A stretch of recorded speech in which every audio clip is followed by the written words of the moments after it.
7 senador pa lang ang nakapirma sa partial committee report kaugnay ng investigasyon ng Senate Blue Ribbon Committee sa issue ng mga flood control project. Kaya idinaan ni Senator Ping Lacson sa privilege speech ang paglalahad ng resulta ng kanilang investigasyon. Saksi si Ian Cruz.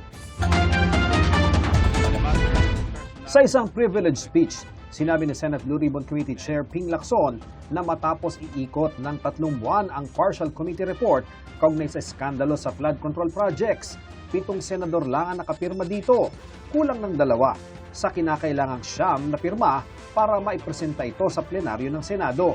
Kaya inilahad na lang niya ang laman ng report sa tinawag niyang Chairman's Progress Report dahil kailangan na raw malaman ng taong bayan ang kanilang findings matapos ang 7 pagdinig. Gaano man katindi ang sikat ng araw, hindi nito matatabunan ang galit ng ating mga kababayan na nalulunod pa rin sa gitna ng kapabayaan at kasakiman sa salapi ng ilang tiwaling opisyal ng gobyerno.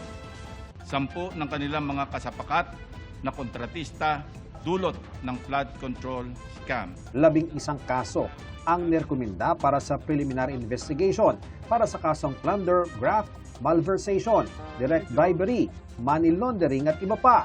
Hindi binanggit ni Lacson ang mga pangalan ng mga sangkot pero naka-flash sa slides ang pangalan ni Senators Chis Escudero, Jingo Estrada at Joel Villanueva, gayon din si dating House Speaker Martin Romualdez.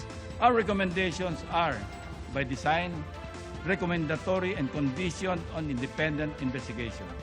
Kung mali ang aligasyon, the process clears them. Kung totoo, the process convicts. With due process and accountability, makukulong ang dapat makulong. Hindi nagpa-interpellate si Lacson hanggang hindi raw siya nakakakalap ng 9 na pirma para sa partial committee report. That is very highly unusual. Why would Senator Lacson make a precondition? It is the prerogative of any member of the Senate to yield or not yield. Senator Miriam Defensor Santiago, every time she delivers a privilege speech, does not entertain any interpellation. Kahit si Senador Estrada, sumubok magtanong kay Lacson pero hindi rin siya napagbigyan kahit naroon ang pangalan niya sa slides. Hindi naman daw siya nababahala sa recommendation ng partial committee report. Ano masasabi niyo dun sa recommendation dun sa Chairman's Progress It's just a Report? recommendation. Hindi naman daming siya. You're not bothered by it? I'm not bothered by it. Tsaka naglabas na ng statement ang LBRMO na wala akong sinasabi ni Bryce Hernandez nung nag-hearing sa House na Coro ay nag-insert ng 355 million. Kasi sinabi naman dito na wala naman talagang insertion. Kaya talaga kung makapanira lang sila. Hindi rin daw iniinda ni Senador Villanueva ang pagkakasama ng pangalan niya sa inilahad na report ni Lacson. Will never be bothered by anything that is being thrown at me because I know the truth and the truth is on my side. Maaaring yung justice ay delayed but I don't think justice will be denied. Until now, we are submitting ourselves doon sa proseso.